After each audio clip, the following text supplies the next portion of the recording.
Hi everyone, good evening. Welcome back to another episode of The Road to Forever by Squishies. So tonight, an exciting episode na pinakahihintay actually, particularly ng boyfriend ni Zari. Dahil we're going to talk about relationships tonight. But before everything else, let me of course introduce my beautiful, amazing, even though exhausted friends for this weekend. So please say hi to everyone. Kimi. Hi, good evening. Carrie. Hi. And Zari. Hello, guys. And yours truly, your host tonight, Hannah. Hi, guys! So I just want to celebrate muna, una-una. Lumabas na po yung unang-unang episode ng Slumbook Diaries namin. So, hindi nyo na po mabibili yung Slumbook na yun. I don't know kung may kopya pa.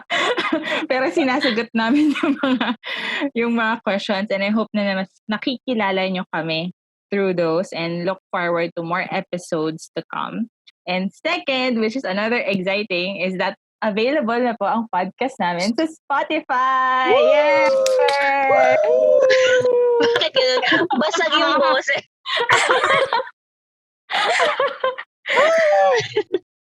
So if ever you guys, you can now listen to Spotify and Anchor for our podcast. We'll also post the links on our social media accounts para ma-follow nyo rin kami in those areas.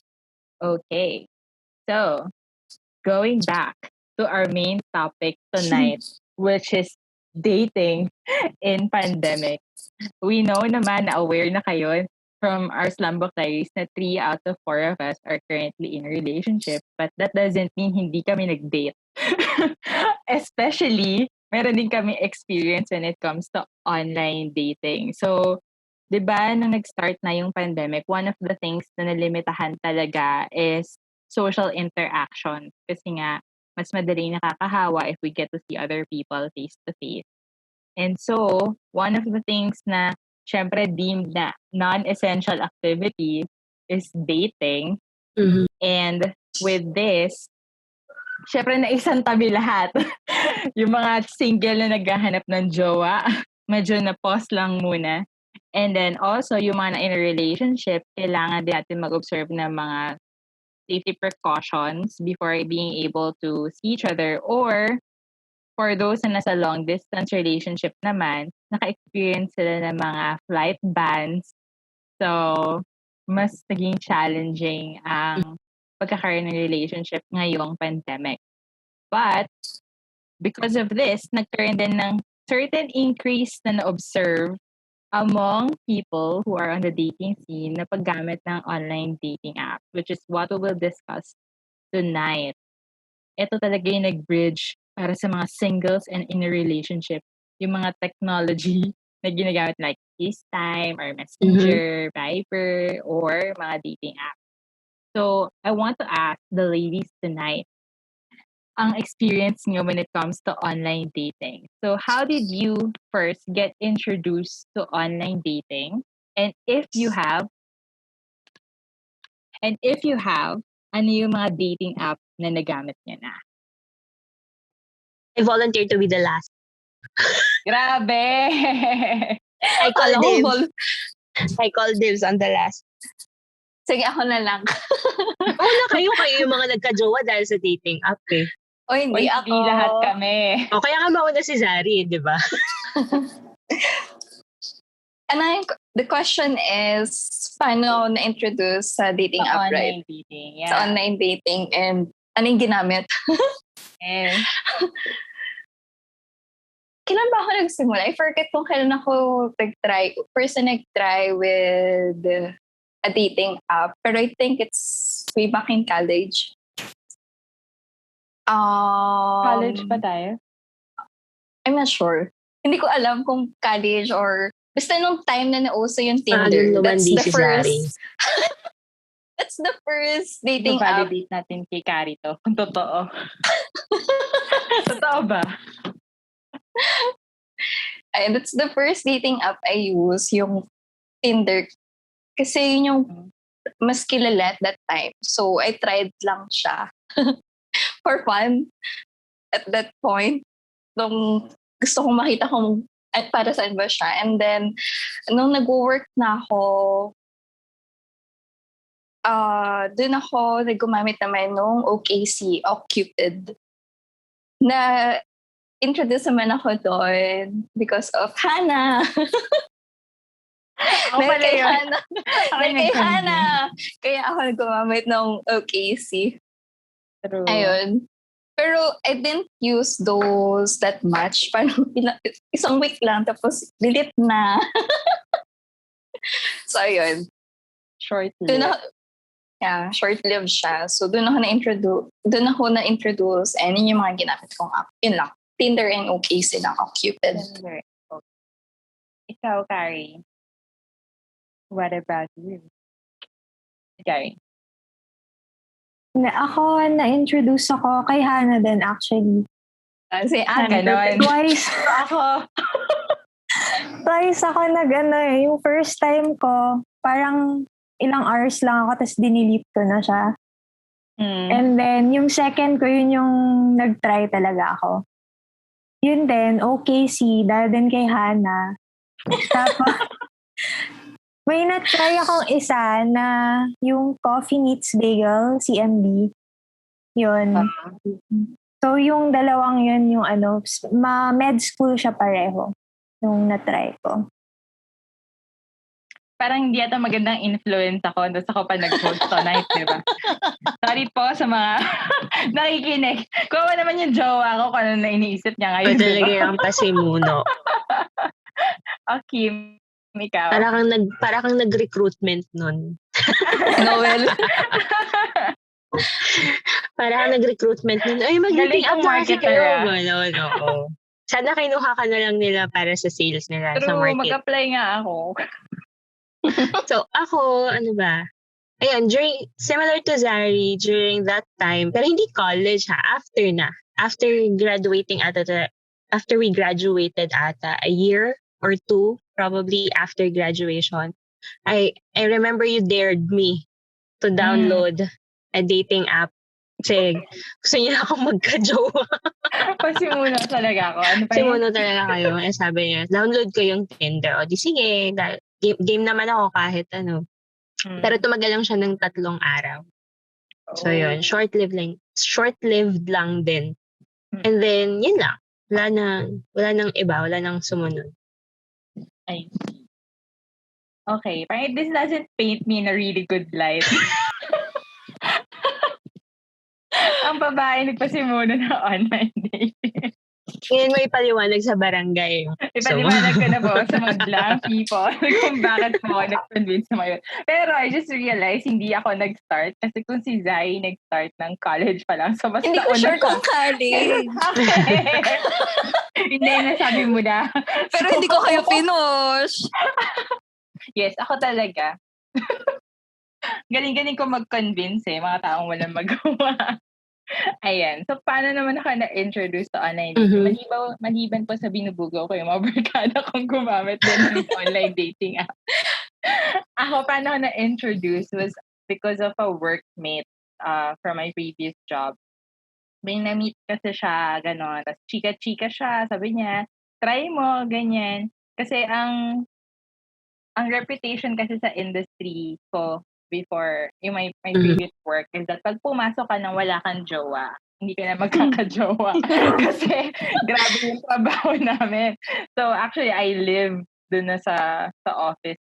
Parang I almost live there kasi papasok ako ng mga 8 a.m.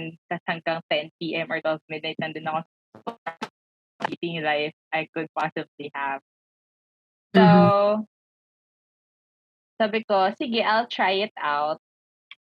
Ang reason ko naman for trying it out was more on, magiging aminado naman po, hindi naman po kayong ligawin na babae.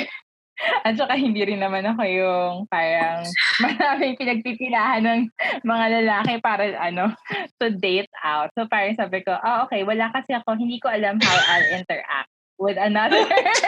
Diba, papakita. Imimim na natin si Noel. Oo. Mahal, kailangan i-edit in mo yung mukha mo every time we talk. Ay, hirap po kapag kayo jowa nyo kasama sa podcast. parang sabi ko, I'll try the dating app para matuto ako how to have a conversation with the opposite sex. Kasi I came from an all-girls school. Tapos sa college, hindi naman ako masyadong nag-focus sa lalaki. So, hindi masyadong nag-focus sa dating. Mga crush-crush lang. Siya po kasi yung nanligaw during college. Oo, ako yung nanligaw eh. Talaga mo naman ako babae. Yun. Yun. So, ano ka nag-start? In terms of dating apps naman, would be OkCupid. Yan. Kasi in-advocate ko sa mga barkada ko, obviously. And Tinder. Kaya, sa Tinder hindi ako masyado nagtagal kasi it has a reputation of just looking for friends with benefits. So, hindi ko siya masyadong trip. Tapos ayoko din yung marami akong kakilalang social circle ko, which is wink-wink to my friends, sa mga nakita nyo, kakilala nyo din sa Tinder. And then for OkCupid, ako siguro among all the four of us, ako talaga yung heavy user kasi ang tagal ko siyang ginamit since 2014 until nakilala ko po yung current boyfriend ko. O, diba? Pero on and off naman yan. Hindi naman ako consistently. Addict naman, parang nandun na lang ako forever. Pero yan, that's my history with online dating app. So, given yon guys, na may somewhat brief tayo or an others naman at length when it comes to online dating. And given nga the pandemic, so ito na yung parang naging go-to ng mga tao ngayon to find relationship. So my first question would be to you, my second question would be for you guys is that paano nyo i-describe yung online dating experience nyo? I mean, I know for some, parang very short while lang siya. Pero what makes it, what would you say na parang pros and cons of it? Compared, syempre, di ba, like the traditional, able to meet and greet other people. Pero ngayon kasi, di ba, it will be a lot harder to do that. So how would you compare, what would be like your pros and cons of online dating? Tama ng tawa ba si Zari? Sige na, mauna ka na. And pros and cons. Sige. The reason kasi why, sige, I'll start na bakit ako nag-try nung una. Aside sa popular siya nung time na yun. It was at that point day kasi, di ba, yung parang self-esteem. Yung parang, kasi as you know, di ba, NBSB, so yung mga thinking na bakit gano'n, gantong edad na wala pang ganyan. So I tried Tinder at that time. Lalo, para malaman kung may makakamatch ba, gano'n. Well, luckily, may mga nakamatch ako. And then, pero short-lived nga siya. And then the OKC, I think mas nagtagal ako sa OKC compared to Tinder. Though maiksi lang din naman siya, mga 2 weeks siguro. The pro that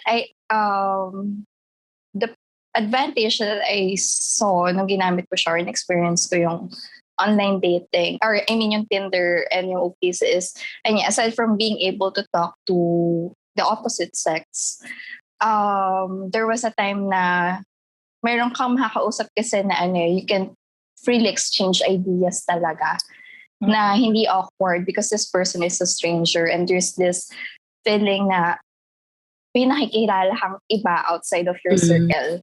Especially tayo, puro tayo babae sa grupo natin, diba? Wala naman talaga tayong close guy relationship. I mean, friends outside sa mga naging blackmates din natin. Though, ayun.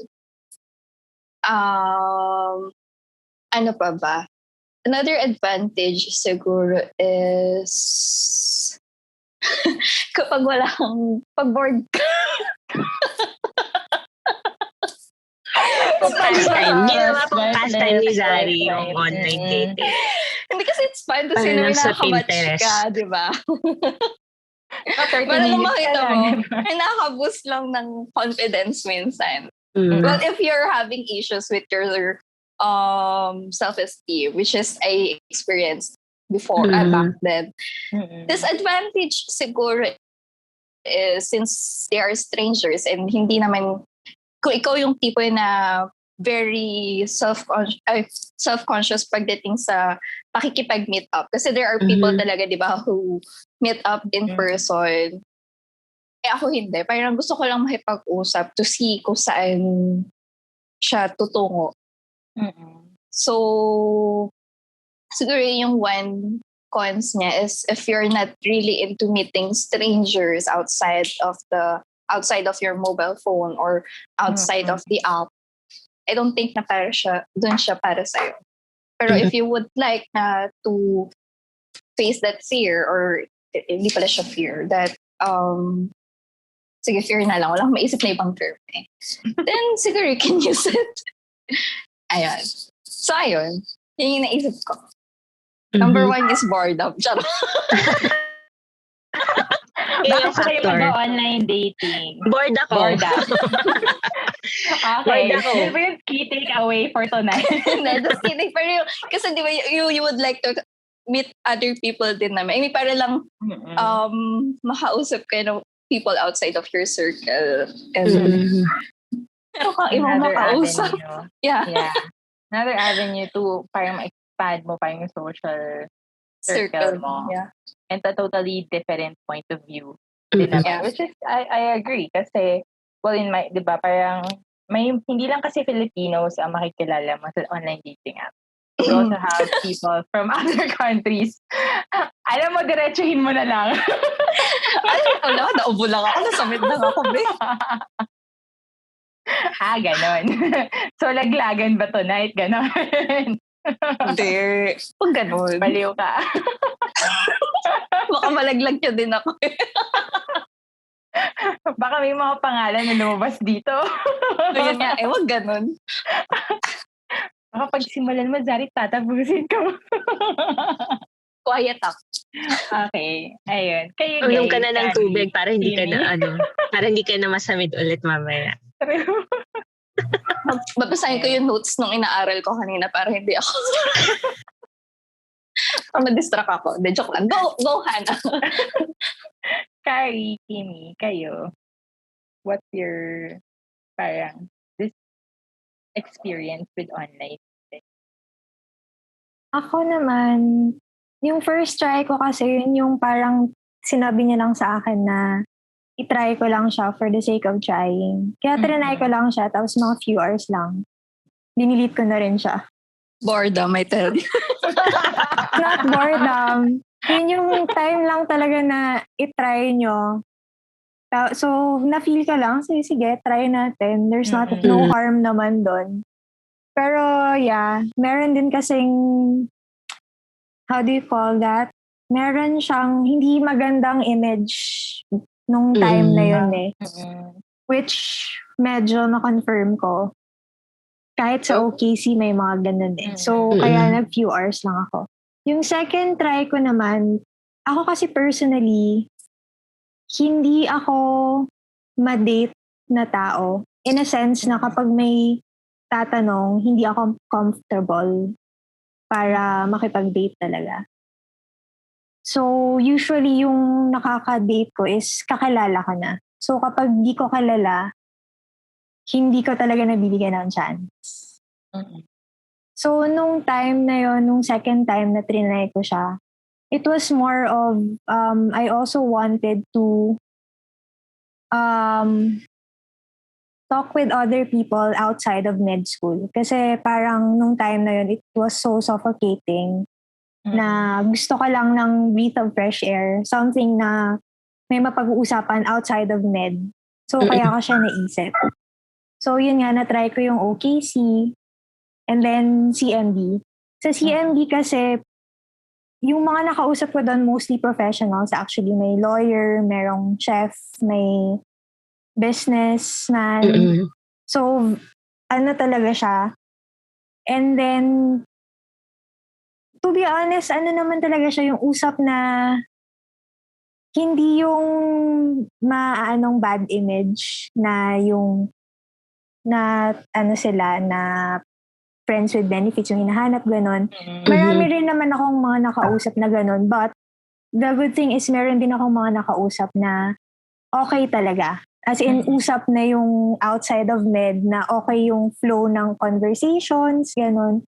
So, yun yung experience ko. And I also got to get to know them more outside of the app itself. So, okay din naman talaga sila in person. Yun yung naging experience ko. Kasi I think din kasi nung ako kasi yung ginagawa ko kapag sinasabi na nila na yun yung hinahanap nila na friends with benefits, na-shutdown ka na talaga. So, na-filter out ko na siya. So, yung mga nakausap ko outside of the app, talagang friends talaga yung mga nakilala ko dun. So, yun yung experience ko. At least you got to meet more, also a mix of more professionals. Kasi usually nga, di ba, because of that bad image. Yeah. Pero sa Parang- CMB yun, mga professionals talaga yung mga nakausap ko dun. Or baka kasi, sa CMB kasi meron kang choice na per day lang, isa lang yung pipiliin mong tao. And nakalagay talaga dun. And then you have an option, parang 7 days ata. Kapag nagustuhan mo yung flow of conversation, may choice ka if you want to continue. Pero kasi those 2 apps din naman sa second try ko, mga 2-3 months ko lang siya ginamit. Tapos after nun, wala na din. Okay, pwede na yun. Mas marami daw professionals. Try mo na. See? Case in point. Siya talaga, diba? Siya talaga. Si Hannah talaga yung instigator. Gusto ko lang talaga na mas lumaki pa yung network mo. I understand. If ito yung paraan. I understand. Kita. Kakatok ako. O kaya, mag-download ako nun. Tapos, open-minded ka ba? Kasi networking. Babentahan mo pala. Uy, pero totoo, may na-meet ako sa mayroon ako nakachat sa dating app. Pinoferan ako ng Usana. Tapos siya na supplement. Oo, sabihin niya, ang dami niya mo, chika-chika mo na siya. Okay daw yan, okay ka, maganda ka para, gusto mo ba to learn more about health? Ganyan, may leading conversation na siya. Sabi niya, gusto mo ba i-coach kita on your health? Gusto mo ba mag-meet up? O, diba? So, mga sales people, sige po, punta po kayo sa dating app to magbenta po ng mga produkto nyo. Saan po kayo mag-slide sa DMs po nila doon. True. Tapos yung mga pictures po na ipadala nyo yung pictures ng products nyo. Pang-entry lang yung magandang mukha, pero yung other photos mo is yung product na binibenta. Ayan. Okay. For me naman, pros and cons. So, with the pros, I agree with the sentiments of Zari and Kari na, it's a good way to meet new people talaga. It just doesn't work for me, unfortunately, because I've always been quote-unquote paranoid when it comes to strangers. Kasi I'm very private. Hindi ako sanay na mag-share talaga sa mga people na hindi ko personally kilala. It's hard for me to open up. Unlike, different yung case na sa inyo. Kasi I met you in person. Tsaka hindi naman tayo dun sa unang pagkikita natin, magkakaibigan na. Parang binild kasi talaga natin yon yung friendship natin, kung paano slowly, lahat naman tayo, it's a slow process kung paano nag-start mag-open up. Ay siguro it's also just perhaps my perception na pagdating kasi sa dating app, you really have to be open in a way about yourself without giving too much. And unfortunately, during that time, hindi ko pa makita yung balance nun. Hindi ko pa alam kung paano yung push and pull, so to speak, na ano ba yung enough information that I can give about myself without giving everything. Kasi mahirap din naman kasi yun na nga.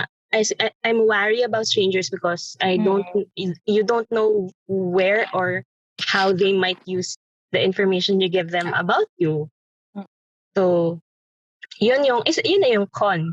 So, for me, and unfortunately, dahil nga paranoid ako, mas nagfo-focus ako dun sa mga negative instances of catfishing.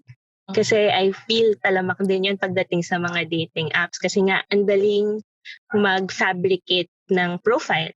So, malay mo ba kung yung taong nakikita mo sa picture, siya ba talaga yung tao, the person behind the screen, right? What if they're just using another person's photo? So, may mga ganong klaseng thoughts na kaya for me parang guarded din ako, apprehensive din ako na but the idea is good. Like, syempre, gusto ko rin naman makakilala ng ibang tao, lalo na ngayon na tumatanda ako, and ang mga palagi kong kausap, mga 5 years old, 6 years old. Palagi akong napapaligiran ng mga taong mas maliliit sa akin. O, diba? Yung mga co-teachers ko naman, mostly sa department namin, we're all female. So, wala talaga. Ako, personally, wala akong chance talaga to network as you put it. So, ayun. Ngayon naman, wala akong time. Which is okay. Diba? Which is okay, yes. Pero, I mean, sumasagi din naman. Minsan, papaisip ka na, what if I try this? Para naman hindi naman pare-parehong tao lang yung nakakausap ko. Pero, yung commitment kasi, I mean, the commitment to keep the conversation going. Hindi kasi, sa akin kasi, hindi siya consistent. Para akong may switch eh. I will converse when I feel like it. Pero kapag hindi ko talaga feel, mag-ghost lang kita. So, parang ako, to avoid, people getting hurt potentially over that kind of behavior. So, parang ako na lang, I'd rather not. I'd just stay, I'd rather yun nga. Again, I'd rather not. Medyo bleak, no? Pero actually, it's a really good. Sorry. I just want to say that it's a really good point yung mga sinabi ni Kim. Kasi diba, yun yung mga usual fears natin when we're doing anything online. Generally, not necessarily dating. Carrie, go ahead.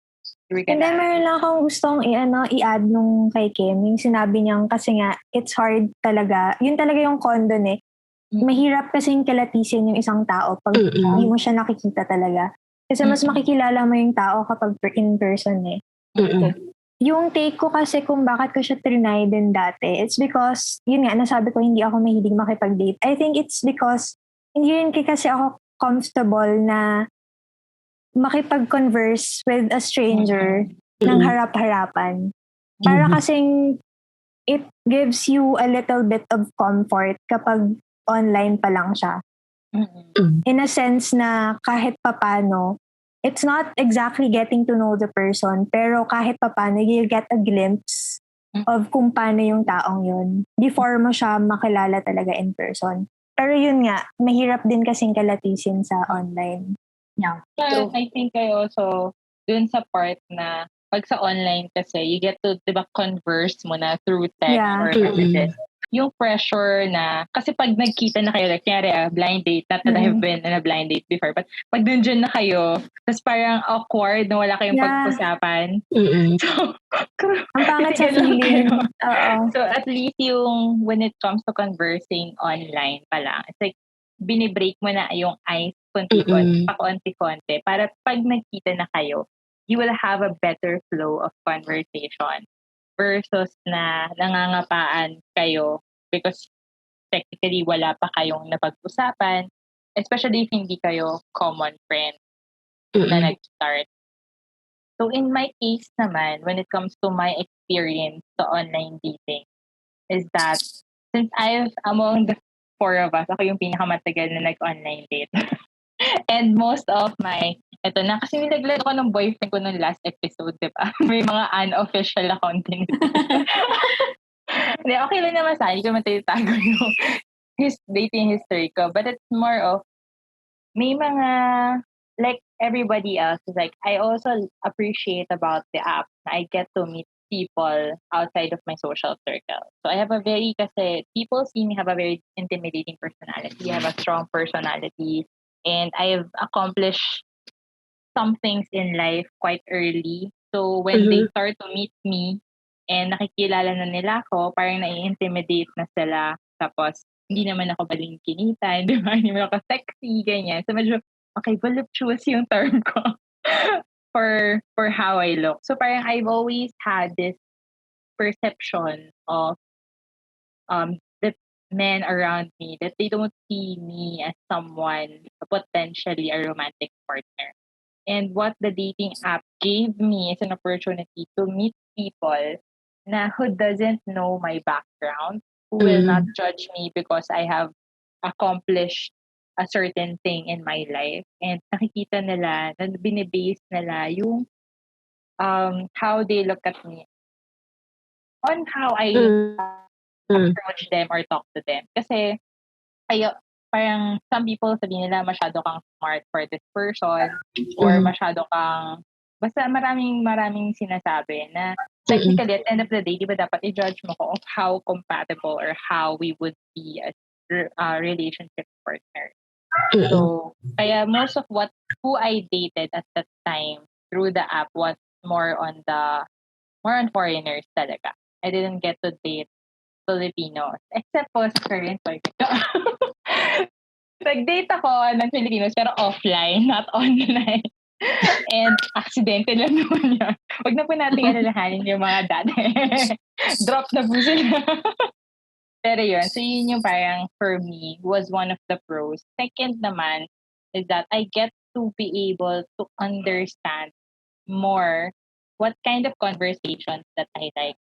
Kasi syempre wala naman akong prior experience of dating eh.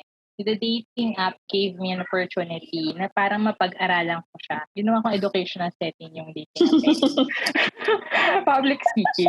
So hindi, parang doon ako natuto na para for me to converse with another of the opposite sex, ito yung mga topics na mas makaka-connect or at the same time, to realize I'm also in control of the conversation. Kasi dati, parang ang perception ko, mas nadadala ng lalaki yung takbo ng parang how the date goes or how the conversation goes or parang how the relationship goes. Parang I realized na there should be an equal footing between men and women when it comes to how they build or go towards a relationship. Kasi parang usually I felt na parang may imbalance between the two. As for the cons naman, which is I agree with everybody's sentiment also, is yun nga, catfishing. That's true. Kasi di mo nga rin alam kung sino yung makikilala mo. I've had my share of those people na pagdating mo doon ay medyo hindi pala magandang pangyayari ang mangyayari sa'yo. So, also is when it comes to ghosting. Kasi pag online, unlike yung nakikita mo, pwede mo kasi siyang puntahan, pwede mo siya i-text, pwede mo tawagan. Pag sa online kasi totally no contact information kayo if you don't exchange. So even if nagkakaroon na kayo ng magandang takbuhan ng conversation, pwede niya iwan sa ere like nothing. Or i-off niya lang yung dating app niya. Wala ka nang kausap. Kasi everything is based on online. So there. So meron lang akong follow-up question for everyone. Given with everything na we've heard from each other is that meron kasi na-point out kanina si Zari about self-esteem. Which is, I think, also coming from me na NBSB din ako before Noel came. So, I want to know from everyone is that how do you yung self-esteem ba or the readiness, I think it's the readiness to finally converse with the opposite sex with the intention of a romantic relationship. Parang how do you get to that point na, parang confident na ako na pwede nang makipag-date, pwede ko na mag-entertain, or pwede na akong mag-express confidently na, gusto kita. Diba? Well, I'm not saying na everybody is upfront kasi wala ko upfront kasi ako. So, pag gusto kita. Kung ayaw ko, ayaw. Noel, totoo ba? Sinasabi ko naman. Yan. Magko-comment ka ba? Oo, ma-approve siya. So, meme. Yan. Parang, in terms of self-esteem nga, parang how do you assess? Of course, maganda rin yung malaman natin yung perspective ni Kim. Of course, from someone na, from our last episode na mention nga niya, diba, yung readiness natin to enter a relationship. So how do you build that? Or when do you know ready ka na? Siguro before everything, before yung online dating app, di ba? Parang naramdaman mo na ba? Is it something you feel? Is it a sign na, okay, pwede nang pumasok. Sige, date na tayo. Ganun. Ano? Guys, what were your indications na confident na kayo to start dating and entertaining tutors or kayo nagligaw or whatnot? Siguro ako, bilang ako yung sasagot dahil bilang ako yung wala pa sa relationship, diba? Siguro it has something to do then. Not exactly. Part yung self-esteem and yung self-confidence, yung how I view myself. So, syempre, ayun nga, hindi naman, kumbaga, rewind, sorry. Sumasagi din naman sa isip ko na minsan, mapapaisip din talaga ako na, ano bang wala sa akin? Kasi kagaya ng nabanggit mo, ako rin hindi ako ligawin. Kumbaga, parang, kaya syempre, nakakaano din naman yun, nakakapag-isip na, bakit yung ibang girls or bakit yung ibang tao, parang andali lang sa kanilang magustuhan ng mga guys, pero bakit ako parang ang hirap. So, magtataka ka na minsan, isipin mo, nasa iyo yung mali, na ako yung may kulang or ako yung may mali, may something na mali sa akin. Kaya siguro, that's the first factor na kailangan ko munang i-accept muna yung sarili ko. Kung ganito ako bilang isang tao, ganito yung ibibigay ko o ganito yung dadalhin ko sa isang relationship. The second thing now though is the apprehension of or the fear of being judged for who I am. By the opposite sex. Yes. Kasi parang I'm a people pleaser kasi. Alam mo yun? Kaya parang laki ng impact sa akin kapag hindi ako nagustuhan ng isang tao na pinag-investan ko ng time. Hindi pa ako ganun ka-mature. Kahit given my age, hindi pa ako ganun ka-emotionally mature to accept rejection. Medyo pa ako dun. It's still a sore spot for me. It's a work in progress. May days na kaya kong tanggapin. Pero may days na hindi ko kaya, hindi pa ako ready. Kaya siguro habang andun ako sa point na yon na I can and I cannot, I'll probably just wait. Or, I'll probably just wait and hang on until siguro na may makilala ako na kaya kong tanggapin bilang kung sino ako. So, ayun. That's for me. That's my take on it personally. But that's also right, diba? Parang you also have to get a sense of comfortability in yourself na ito na yung kaya kong i-offer. And at the same time, it also has that responsibility ng magiging partner mo na you also have to be on the same page or like similar wave na we both want to meet or to be together. How about Zai and Carrie?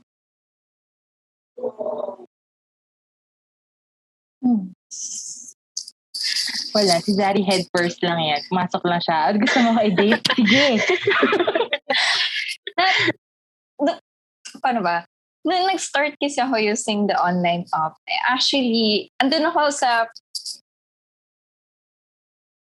yung parang, ang tawag sa ganun, fork road na gusto ko makipag-date and ayaw.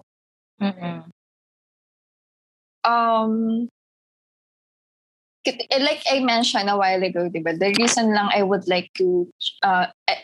I joined the online dating or created an account sa Tinder and sa OKC is to silang if there's a chance na may makakamatch. Pero that certain time, wala pa talaga sa isip ko na pumasok din in a relationship with someone that I really don't know. That I with a person na nakilala ko lang online.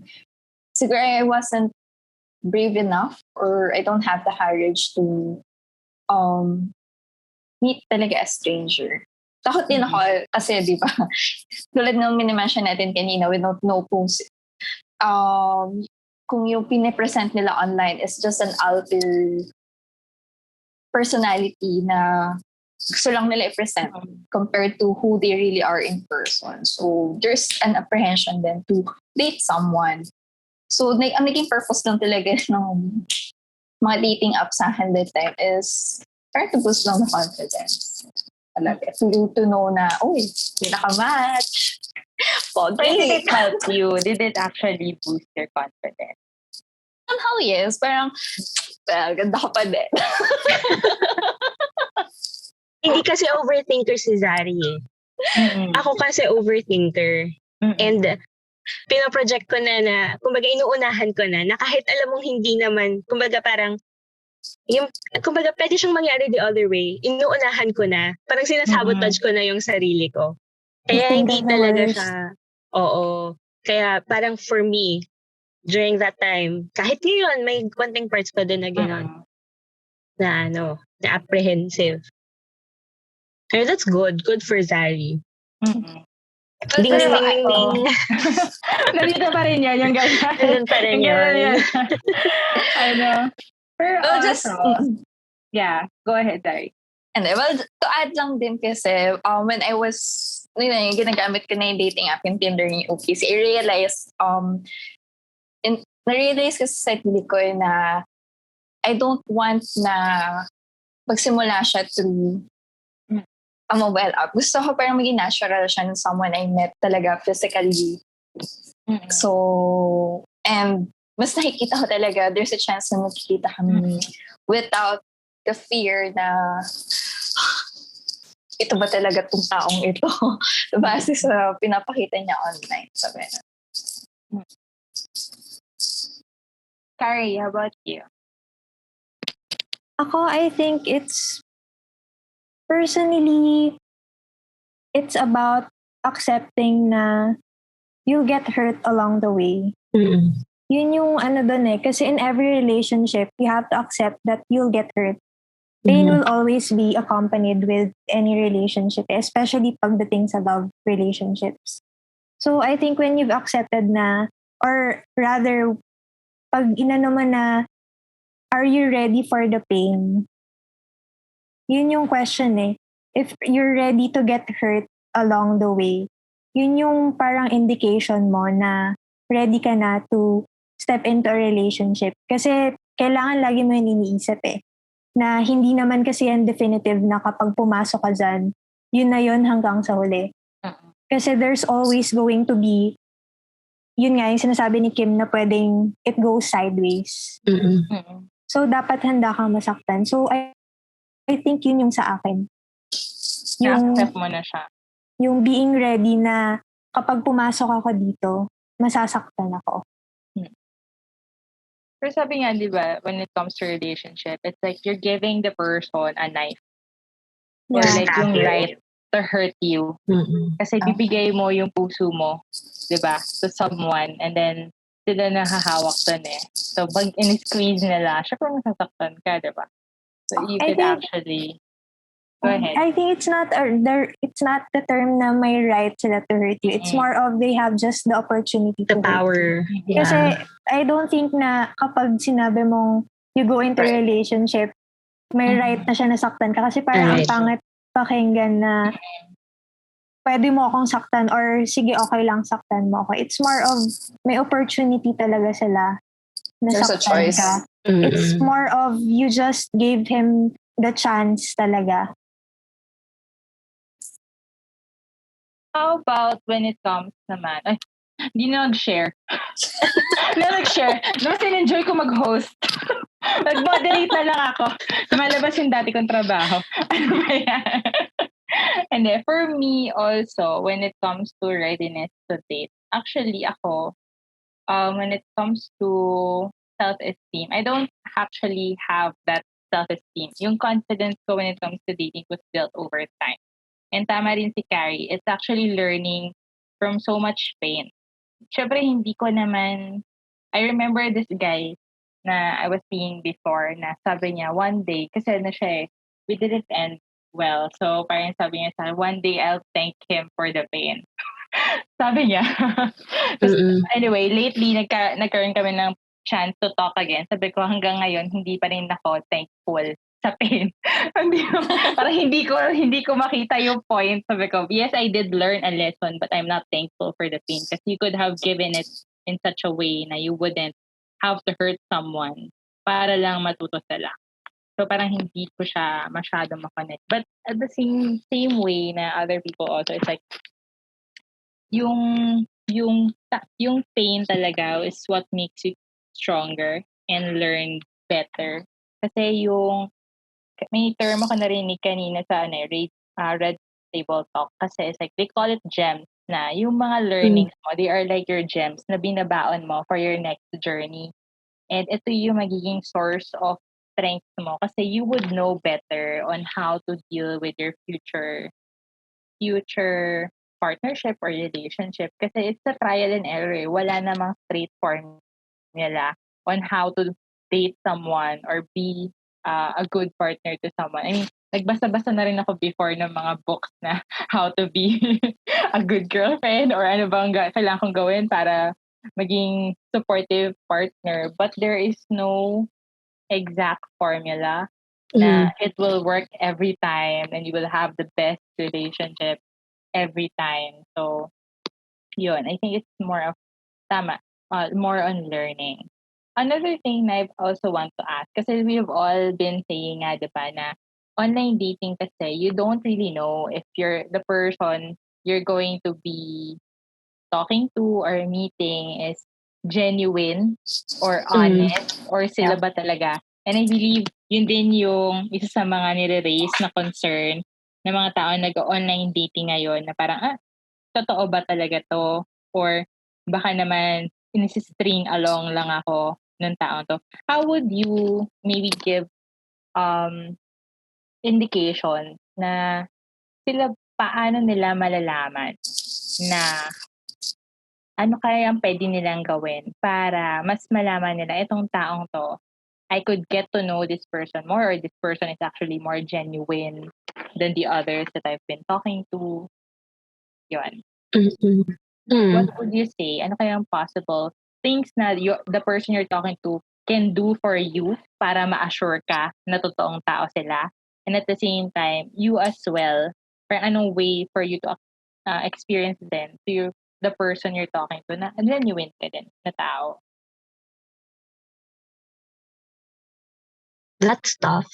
Yeah, actually, kasi compared sa ating apat, di ba, kayo si Hannah at si Kim yung talaga, si Hannah at si Carrie yung talagang nagkaroon ng something outside, born out of the dating app, yeah. So I'm not I guess sure yun dapat yung sumagot. Like, parang at what point, yan? I'll just siguro flip the question. At what point did you realize na yung mga kausap nyo, yung mga, the people that you're having conversations with that turned out to be your significant others right now? Like, at what point did you realize na mukhang totoo naman tong tao na to? Mukhang hindi naman to, putsu-putsu. Or mukhang hindi naman to ng kakatfish. Yeah. Noel, makinig ka. Go, Carrie. Dan. Pinakauna si Carrie. Pinakauna si Carrie. Shy ako bakit ba? Save the best for last daw kasi. Aliw, hindi Sige, mauna na ako. Binawi. Para hindi ko yung mahuli. Para mas may sense yung kay Carrie pag siya yung nag-last eh. So, mauna na lang ako para yung lahat ng kalokohan nakuha ko na. Okay, so mauuna nga ako. I-claim ko na. Para maganda yung ending. Kasi pag si Carrie na, syempre mas may substance. Ayun, sige. So, paano ko nalaman na itong taong tong genuine na? Well, I first, kasi usually matagal ko na sila nakakausap sa dating app. Like, in a span of a month. Hindi ako pumapayag lang ng parang ilang linggo pa lang. When I was starting out, Tsaka, kasi syempre nung matagal na ako sa dating app, meron na akong mga na-develop na sensors on my own ko. Na ito ay Spider senses. spider senses na ako na-develop over time kasi matagal ko na siyang ginagamit. Pero when I was starting out, I usually just have a really good conversation. Tapos, dun sa conversation, may mga certain questions ka na piniframe na that would give me like, itong taon to,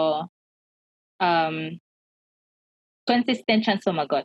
Merong direksyon. Hindi siya nag-iiba-iba ng answer when it comes to me. And of course, second thing is how brave are they to go on camera immediately nang walang hesitation. Kasi, for me, sige, alam ko ni Noel, ako nag-iya sa kanya mag-video call.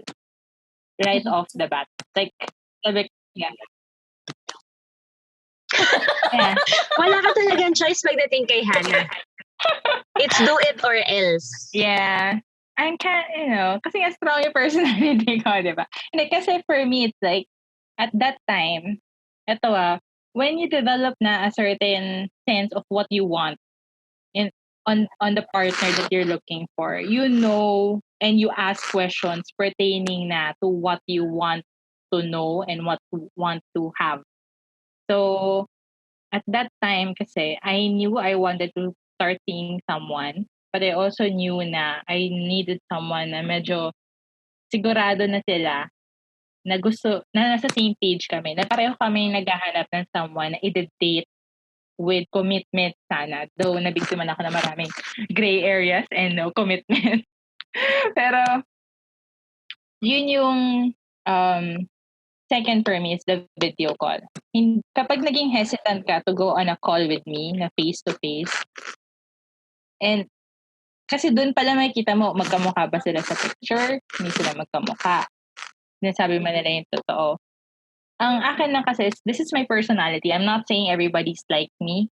Ganit, ako lang talaga to. Kasi like Zari and Kim, di ba? Parang you guys are apprehensive when it comes to this thing. But for me kasi, since I've been so used to, because of also my job, di ba? I get to talk to different people every day because of my job. I am not hesitant at all na makita kung sino ka at ano ka. So, yun yung aking major indicators or to know na kung itong taong to genuine ba siya or hindi. And more often than not naman, sa mga kinita ko at mga nakilala ko, so far naman, I've been very good at seeing who are genuine and who are just catfishing. Though, hindi, like any relationship, trial and error ang online dating. I won't say na hindi ako nagkamali. I have had my share. Pero more often than not, because I learn along the way, nakakapag-filter out na ako na, una, sa profile pa lang. Buti nga may mga lalaki na naglalagay na I'm really just looking for friends with benefits. So that's already a landmine that you don't have to step on, which is good. Pero yung iba na, tsaka lalo na yung mga nagpo-post ng profile pictures na private parts talaga nila yung nakalagay or katawan lang nila, then, oh my goodness, girl, red flag na yun, di ba? Dapat hindi mo na talaga yun kausapin unless yun ang hanap mo. Unless yun din ang hanap mo, di ba? I usually focus on those people. Kasi sa OKC, you get to list all of your interests, diba? I remember when I was promoting it to you guys, ang na-appreciate ko sa kanya is, ang dami mo kasi information na gustong ilagay. It's more of the effort it takes to put more information there and explain and really introduce yourself. Kasi wala ka namang other opportunity to get to know the person other than their profile. So as much information as we could give there, na that has sense and resonates with you, then I think that's how you get the match. How about you, Carrie? Ako, to be honest, kasi thankfully, yung mga nakilala ka naman in person, okay naman sila. Siguro, tama rin yung sabi ni Hannah, the consistency of answers kasi is very important. Kasi malalaman mo rin yan dyan eh. Saka, ayoko rin kasi ng mga ma-sweet talk. Doon mo rin kasi yan malalaman eh. Pag masyado kasing ma-sweet talk, more often than not, alam mo yun, red flag na rin yun sa akin eh. I think yung point na naano ko, ako kasi I'm like Kim din in a sense na hindi ako talaga matrust easily. As in, hindi ako madaling mag-trust na tao. So, I guess yung point na naano kong genuine sila is nung nakilala ko sila in person. With the conversations online, I think kasi yung mga kinilala ko is because nag-usap din kasi kami outside of the app. So, parang nung nakilala ko sila sa app, like ilang days after, it's outside of the app ko na sila nakakausap. It's either Facebook or Viber. So, nakausap ko sila dun sa mga apps na yun. So, mga ilang weeks or a month din ata na bago ko sila kinilala din. So, I think yun din yung ano sa akin kasi mas nakilala ko kasi, mas nakausap ko kasi sila outside of the app. So, medyo kahit papano kasi it gave a little bit of it gave a glimpse na kahit papano legit tong taong to kasi outside ng app eh. Yeah. So makikita mo yung profile nila, yung saan. Although, syempre, Facebook and it's not ano din naman kasi meron din namang mga fake accounts doon. Pero kasi doon mo rin makikita kapag maraming friends, yung kung gano'n na siya katagal din sa Facebook, ganun. So doon ko kasi sila nakausap. So kahit papano, yun din yung naging blanket of security in a sense. Para sabihin na, okay, baka okay din naman na kilalanin na sila in person. But you also have to take into consideration na do it with caution. Pag nakilala mo sila at first, do it with caution. Tapos from there, since nakilala mo sila in person, dun mo na kasi makikilatis yung isang tao din. So yun yung point for me. Yung outside of the app and then yung nakilala ko na sila in person. So talaga nakipag-meet. Go ahead. Hindi, go ahead. And for in case kasi of Karish, nakipag-meet talaga siya. So nagkaroon siya talaga ng chance to have a face-to-face conversation with them. So, mas nakilala niya flesh to flesh. I mean, physically.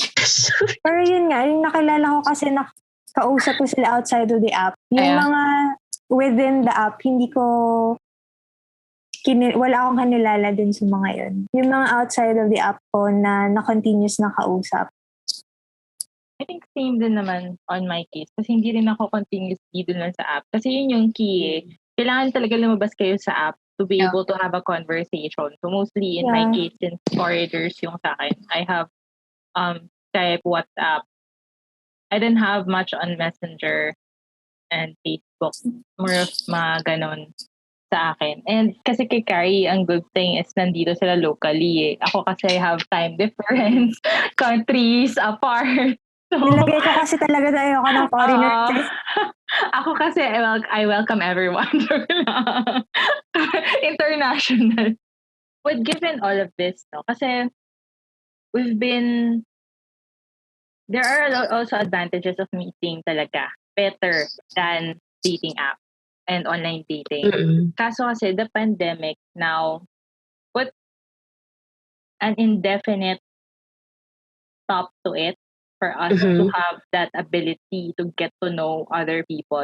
Even if hindi yung romantic relationship, just, be able to connect to someone new or be surrounded by other people.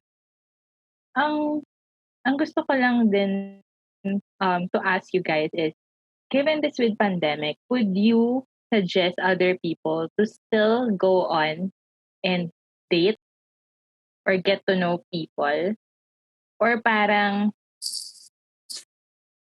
wag muna, hintayin muna natin na mas kumalma pa yung pandemic. And if we would encourage nga people to date, would you ask them to, ito I've asked you guys na this question, pero just for everybody, for our listeners and watchers also to know is, would you require them to follow certain protocols safety protocols like kailangan ba nagpa-swab test na, kailangan ba nagpa-vaccine na bago mag-date or magkita, or tiyagain na lang nila munang mag-Zoom, video call, and hope na magkaroon yun ng genuine relationship. Kasi what I'm also sensing from Kim and Zaris kasi na sentiments kanina is ang hirap din kasi 'di ba to really maramdaman na you can form genuine relationships through a dating app. Kasi it could be pretentious what you have been building for so long. It turns out pag nagkita na kayo, ay you don't feel the same way kapag nagkita na kayo. You had a really great conversation pero pag nagkita na kayo, ay meh. Hindi pala kayo makapag-connect sa isa't isa. So, I guess those are like, the first question is, would you encourage people to continue dating during this pandemic? Second is, if yes, would there be any safety protocols, or would you advise them to observe certain safety protocols? Yun yung aking two question. Or for us to determine lang na people would have to for us to ponder on. Yeah. Medyo counterproductive yung sagot ko. Kasi like, the topic is about dating app. Pero ako, I would recommend, well, not exactly recommend, pero kasi, hindi naman kita pipigilan kung gusto mo talagang mag-dating app eh. Ganun ako. Nasa tao naman yan eh. I believe naman sa freedom of sa the right nila to do whatever they want as long as wala silang natatapakang o naagrabyadong ibang tao. Kung sila mag-try mag-dating app, okay. Pero, siguro, do it if you want to, expand your network or to get to know more people and to connect, basically, to connect to other people, but not necessarily putting on a pressure on dating na agad. Na parang, kaya medyo counterproductive kasi you're on a dating app. So, syempre lahat ng mga tao doon, yung expectations nila is for dating. Pero yun nga, from your responses din naman, hindi naman din lahat ng tao andun lang solely to find people to date. Like, they are there naman din talaga to genuinely just meet new people and get to know more people. And as you have put it, Hana, kanina, to expand to expand their network. So I don't think there's anything wrong with that. Should you find yourself, kung naging mutual man, na magkaroon kayo ng mutual understanding, quote and quote, I don't think na wala rin namang masama na umabot kayo sa point na ganon, because it just means that you've found, the connection that you're looking for. It just evolved. And kung maganda yung patutunguhan nun, then why not try? So, parang why not push through and see where it goes?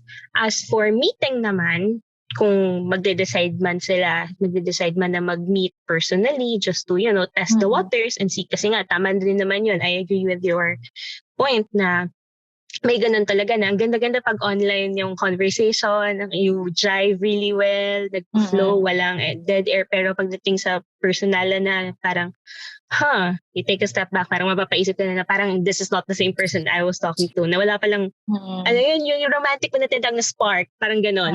Wala palang spark. So, nangyayari talaga yun.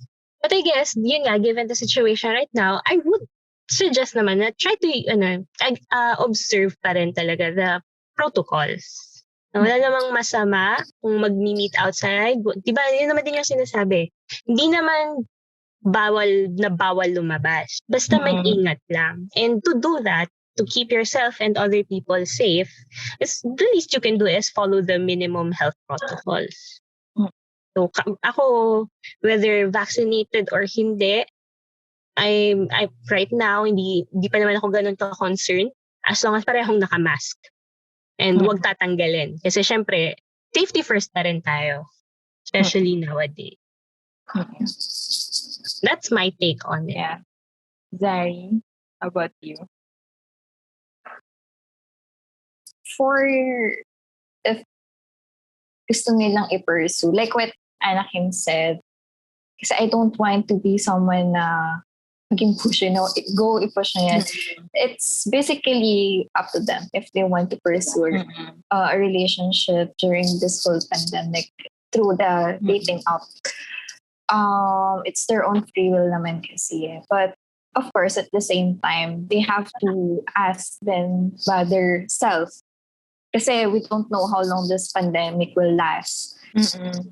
And are you up to the point ba na through this, are you ready ba talaga to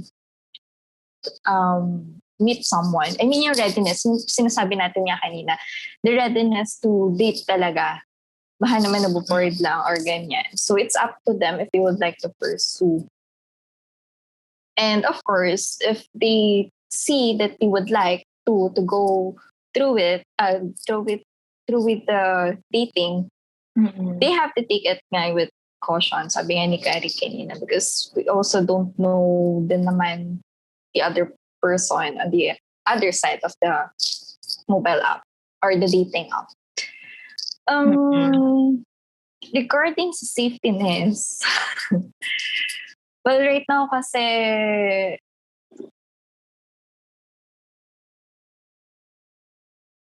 I don't see kasi the practicality of having it's up to them kung gusto nila. Pero personally, I don't see the practicality na sige pa-vaccine ka muna before tayo mag-meet, because you don't know what will happen right after hindi pala magpa-vaccine, magpa-swab test.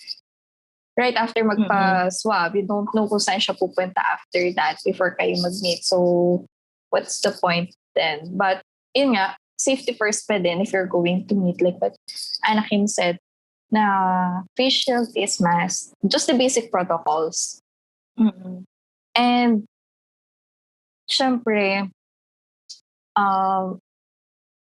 kahit you think that you could follow the basic protocols, I think you have to put into consideration then the other people around you. Are you ready to risk other people around you just for the sake that you meet this person personally?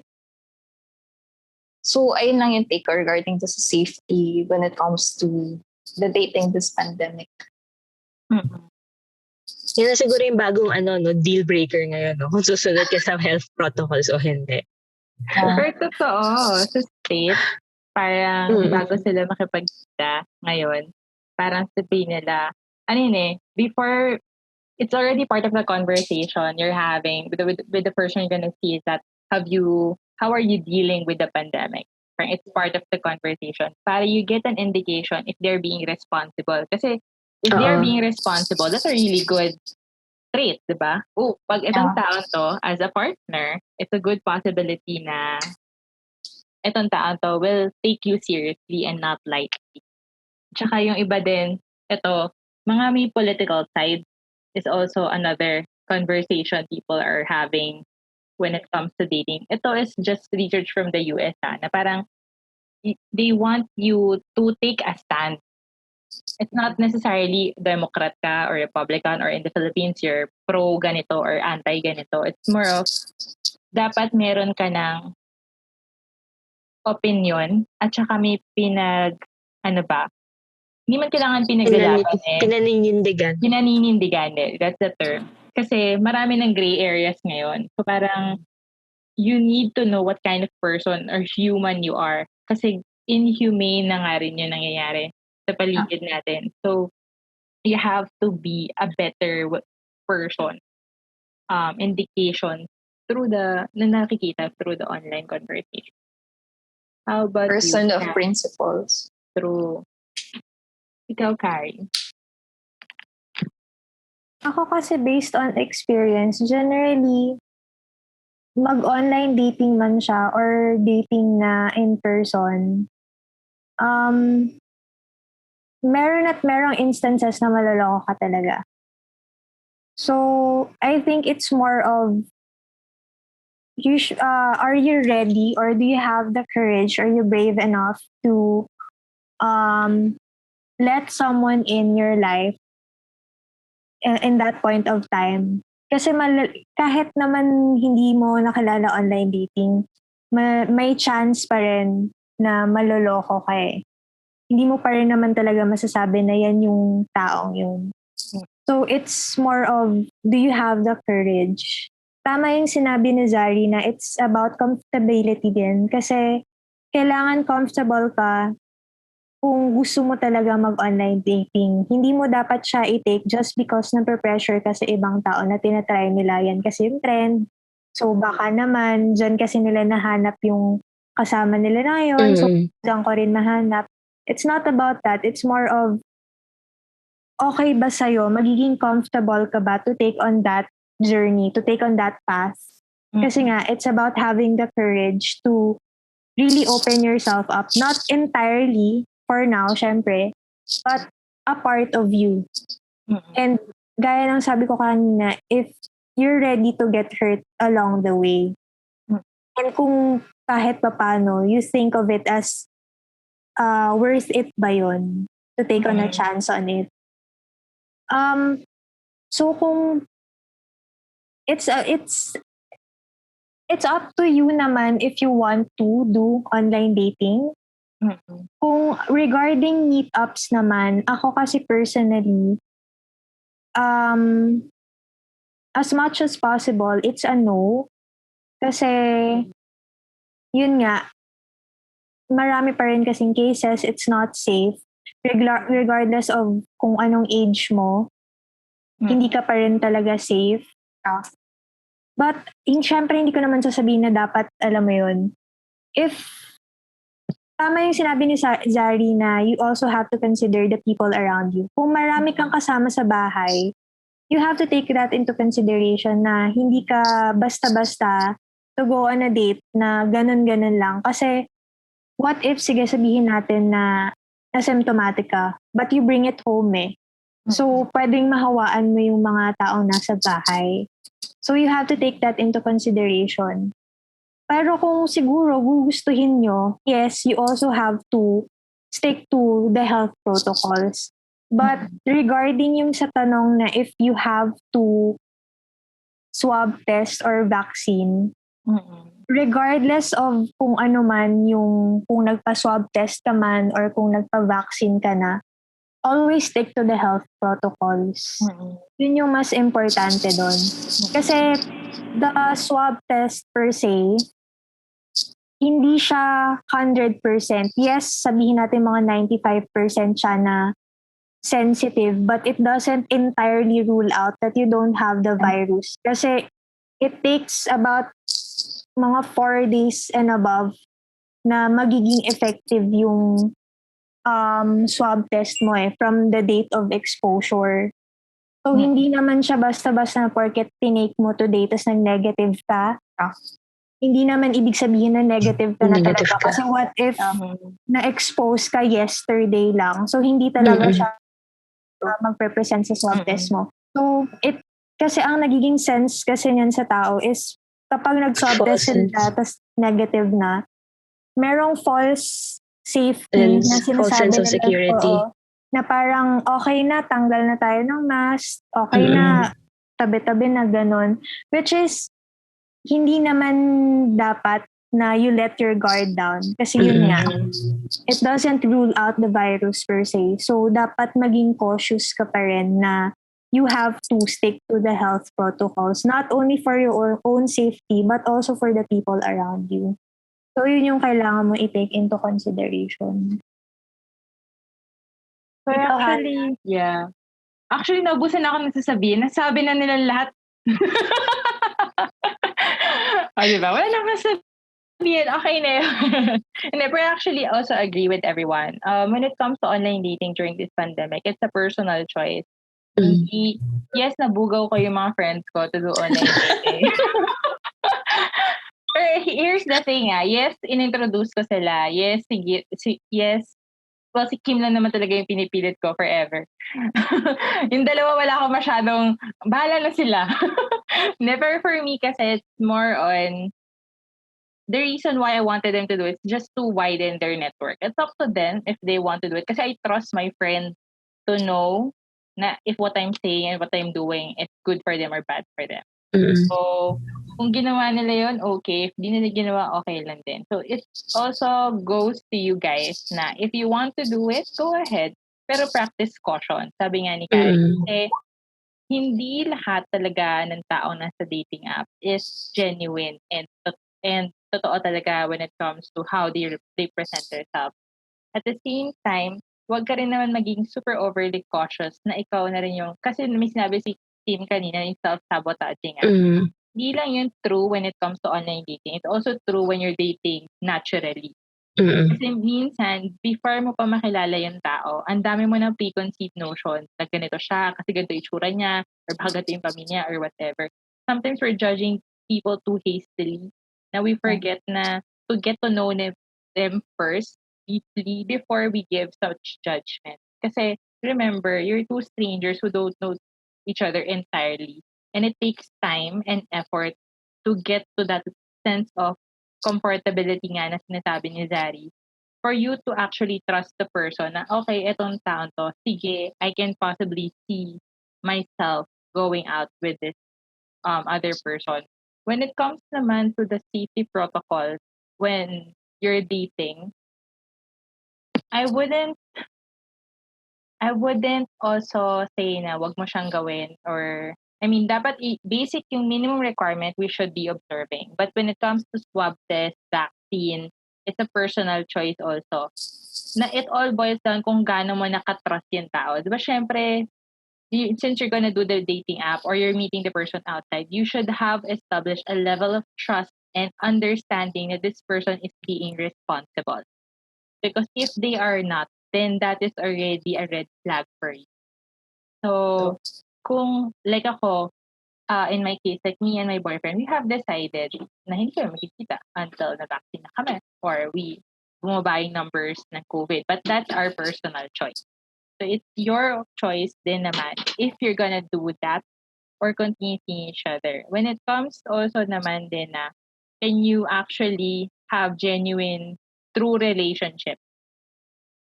I cannot say for sure for you. Kasi ikaw lang naman makakaramdam yan. Hindi naman ako, hindi kami mga nandito sa podcast. But it's more of, nasa sayo kung hanggang saan mo gusto maging involved or committed or kaseryoso dun sa taong makikita mo. The choice is for you. And ang kagandahan kasi with this podcast na ginawa namin tonight is that, yes, the theme is dating and pandemic, but you get two different sides na somewhat people who have experienced online dating, but at the same time, people na, of course, would find it not as appropriate for you.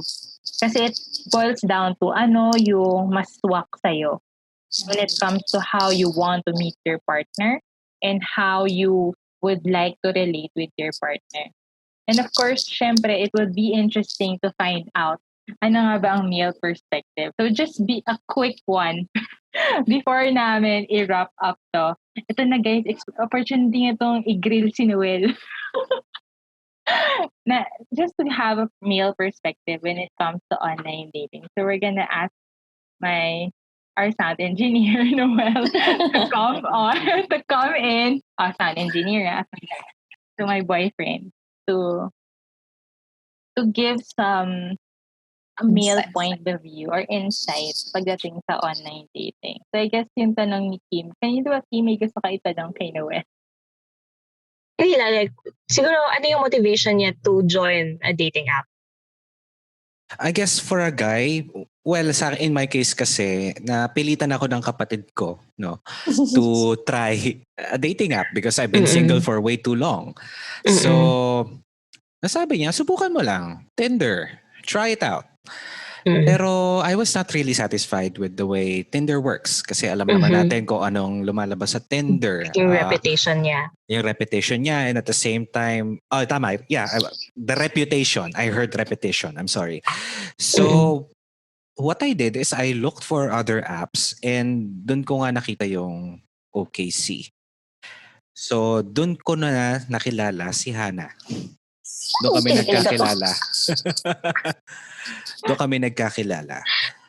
So it was not easy finding the right person in a dating app kasi you have to filter through all the noise. It's not just in the women's point of view that you have to filter out the quote-unquote unscrupulous people. It's also the guys. The guys also go through that. Okay? So mag-ingat lang din. May mga naughty kasi na babae din. May mga naughty na babae din. I can confirm that. Okay? Kasi by the end of the day, lahat tayo tao, we carry the same pag-uugali, 'di ba? May I believe in equality in the sexes, and that comes with good and bad, no? So be very careful, mag-ingat lang kayo, and especially during the pandemic, mas lalo kayong mag-ingat. O, 'di ba? I think I skipped a few questions there, but okay. That's fine. Additional lang, Noel. Yeah. Kung ikaw naman yung tatanungin, at what point did you realize na a genuine si Hannah when it comes to conversing with you? Oh my gosh, am I allowed to even say I don't, this story? Ako, okay lang ako. Mukhang, I know me. Okay, baka Eh, kasi kahit yung ano lang, bullet points or yung baka mag-away lang kahit kami yung moment mamaya. Hindi, pero it would also be good for me to know. Ay, wait lang for our listeners and watchers. Ganito pa talaga kami mag-usap ni Noella. We're very upfront. Yeah, we're very frank. We're very frank. Hindi kami, the way we communicate is how you are seeing right now. So, hindi kami nagpe-pretend na after ng offline, mag-aaway kami. No, I'm just kidding. Yeah. But anyway. Magsasabunutan na kami after, ganun. Nag-break off kami for like 1 week kasi the next podcast magre-record pa tayo. Bawal mo ko. Kailangan magbate. Oy, di mo ko pwedeng awayin.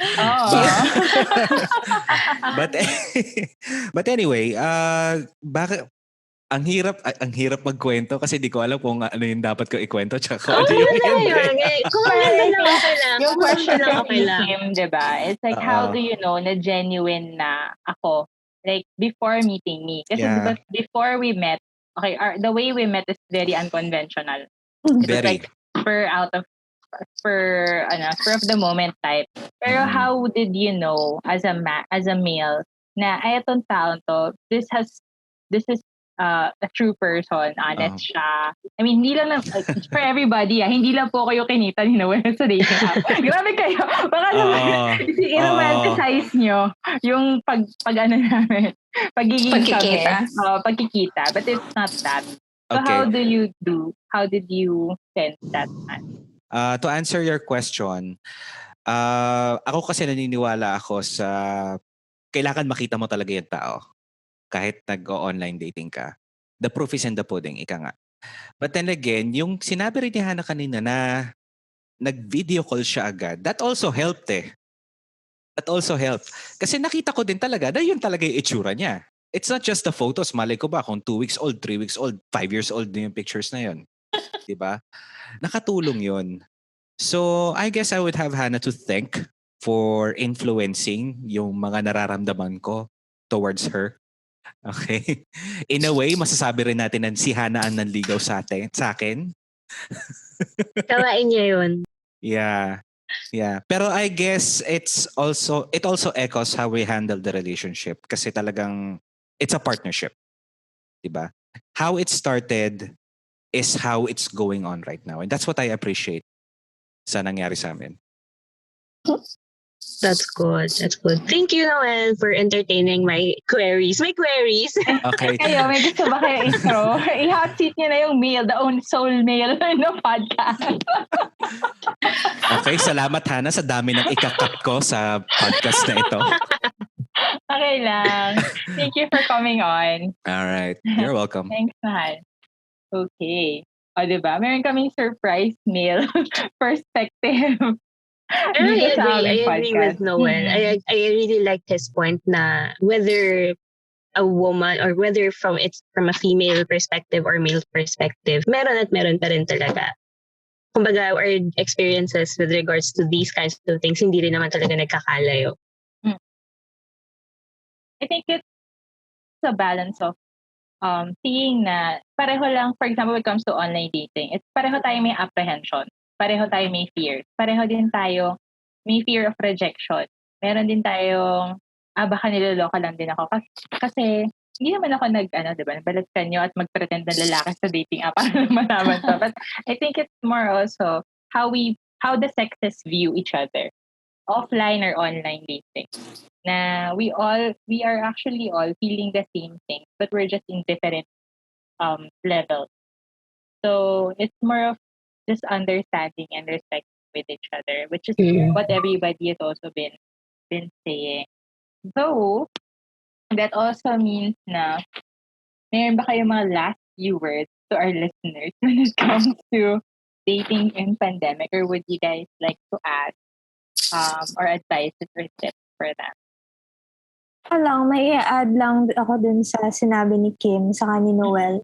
Yung both sexes naman talaga will experience that, which is really true talaga. I think how you handle that is you should be upfront sa umpisa pa lang. Sabihin mo na kung ano talaga yung intention mo. Para at least maging clear na siya. Kasi it's all about communication din eh. That is true. To avoid misunderstandings talaga. Kasi what happens kasi usually merong iba na sa simula hindi nagiging clear. So parang sa gitna, saka lang nagiging clear sa kanila na ito pala yung gusto ng isa, tas iba pala yung gusto ng ibang sex. So dapat maging clear talaga with communication. I think that's... Sorry. Go. Just to add lang sa sinabi ni Carrie. I think kasi yung sinabi...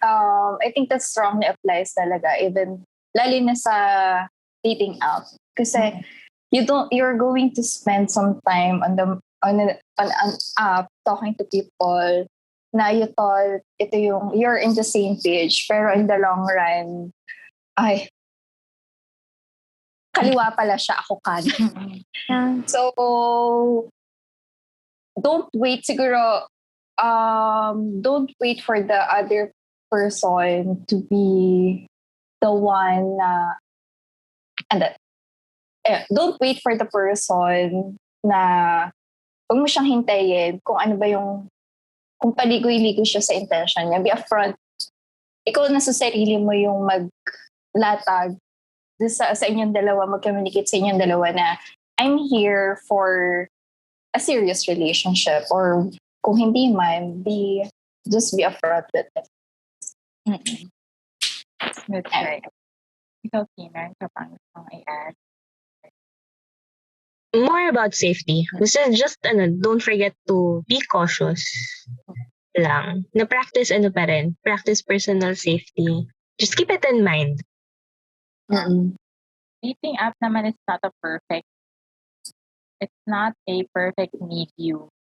And you will get the 100% match or like give you a serious committed relationship. There are a few or a handful who have been successful in it, and that's good for them. But it doesn't necessarily mean that everybody will have the same experience. I would just like to touch on dun sinabi ni Carrie kanina. When it comes to having like clear cut na kung ano yung gusto mong makuha from the dating app, I think that's also very important. Though, I think it also comes with age.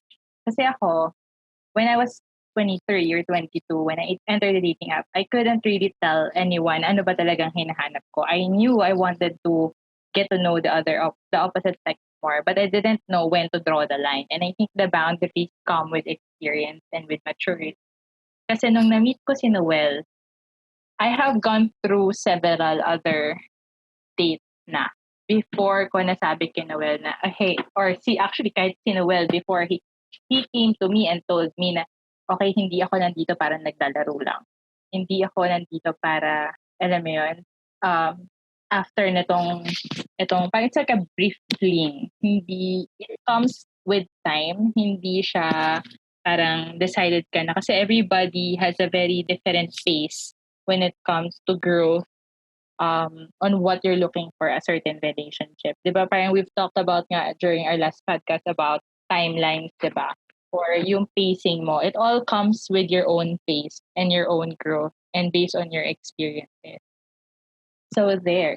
So guys, that was already our time's up for tonight's episode. Sana napatawa namin kayo ng marami at may mga napulot kayong mga lessons when it comes to online dating. And I think as a general consensus of everybody here in the podcast is you have to be cautious when it comes to online dating. It's always your choice on if you're gonna get into it, not get into it.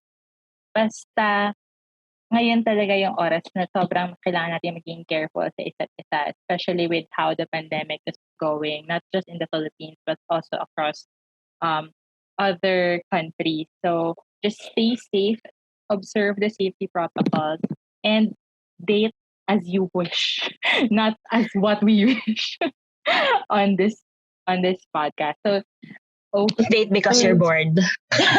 I like Zari. Gusto nyo lang kung bored kayo, why not, diba? Pero So, dapat clearly communicated din yun. Oo, na-bored ka lang.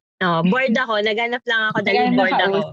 Uy, pero ginawa ko din yun. Gusto ko lang ng kausap kasi kailangan ko lang maiba yung kausap ko sa...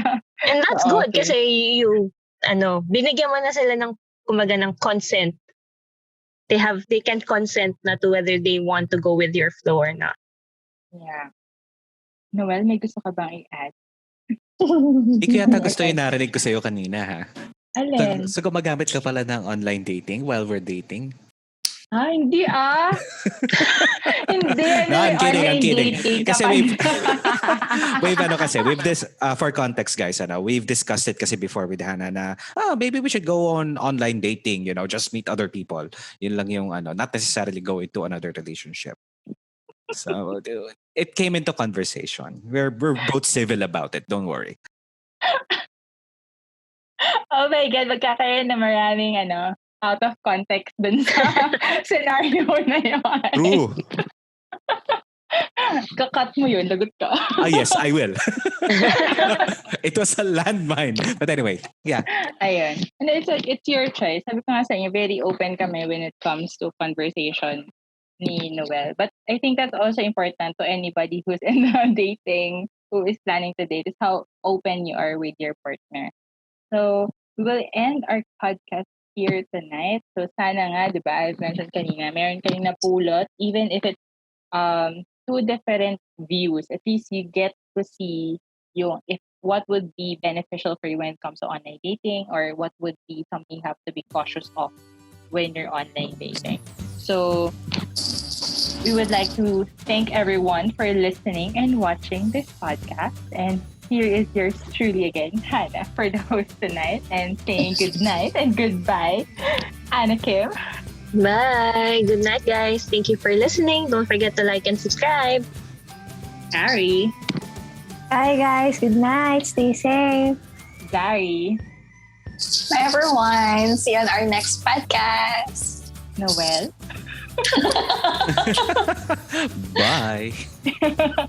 Since nag-come up ka na, diba? Might as well take the opportunity to be on air. So good night, guys, and thank you for watching. Don't forget to like, follow, and subscribe on Spotify, YouTube, Facebook, and Instagram. Bye, guys. See you on our next episode. Bye.